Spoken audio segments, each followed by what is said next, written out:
First, there was God, or gods, or nothing. Then synthesis, space, the expanse, explosions, implosions, particles, objects, combustion, and fusion. Out of the chaos came order. Stars were born and shone and died. Planets rolled across their galaxies on invisible ellipses, and the elements combined and became.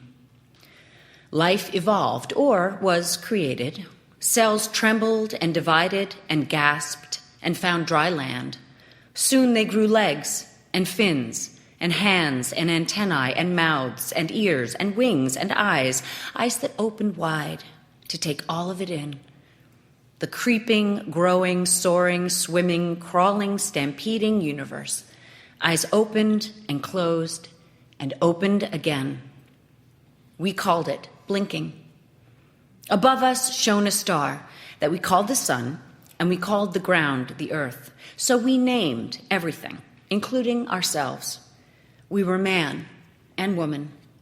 And when we got lonely, we figured out a way to make more of us. We called it sex, and most of us enjoyed it. We fell in love. We talked about God and banged stones together, made sparks and called them fire. We got warmer, and the food got better. We got married. We had some children. They cried and crawled and grew. One dissected flowers, sometimes eating the petals. Another liked to chase squirrels. We fought wars over money and honor and women. We starved ourselves.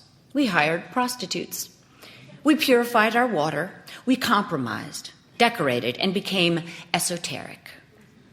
One of us stopped breathing and turned blue, then others. First, we covered them with leaves, and then we buried them in the ground.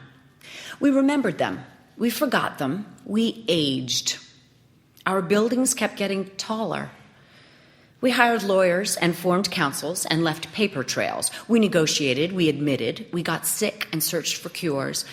We invented lipstick, vaccines, Pilates, solar panels, interventions, table manners, firearms, window treatments, therapy, birth control, tailgating, status symbols, palimony, sportsmanship, focus groups, Zoloft, sunscreen, landscaping, Cessnas, fortune cookies, chemotherapy, convenience foods, and computers. We angered militants and our mothers. You were born. You learned to walk and went to school and played sports and lost your virginity and got into a decent college and majored in psychology and went to rock shows and became political and got drunk and changed your major to marketing and wore turtleneck sweaters and read novels and volunteered and went to movies and developed a taste for blue cheese dressing.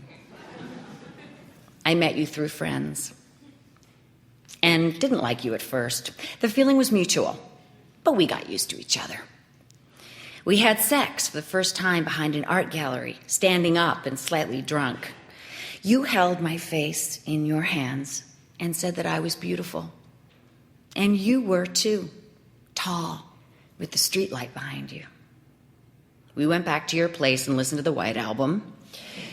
We ordered in. We fought and made up and got good jobs and got married and bought an apartment and worked out and ate more and talked less. I got depressed. You ignored me.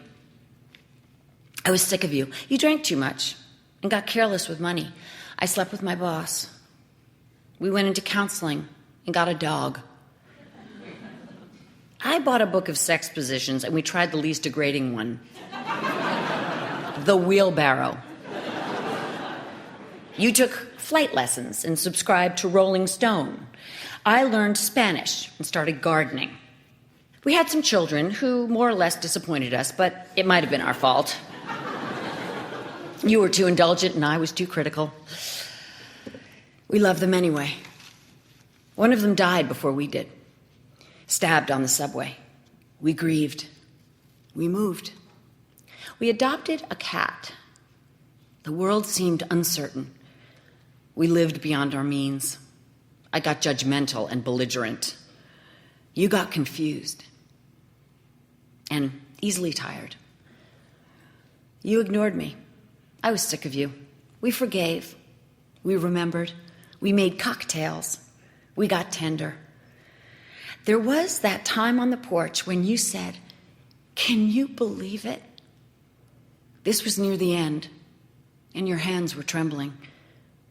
I think you were talking about everything, including us.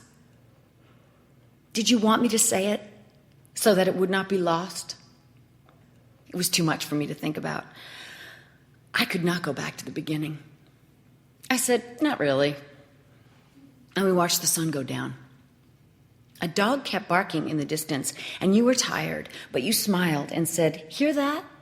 It's rough, rough." And we laughed. You were like that.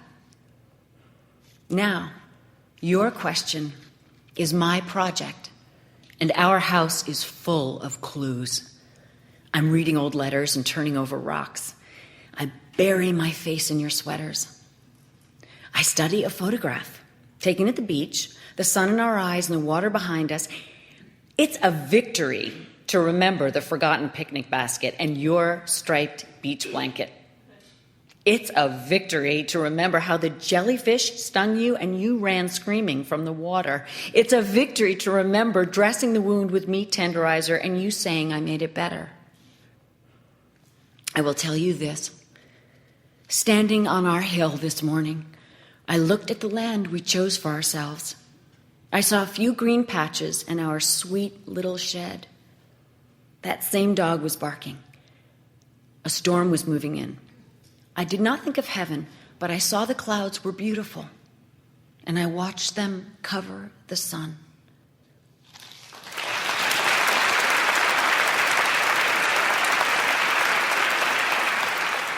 Kyra Sedgwick performed Jenny Hollowell's The History of Everything, Including You.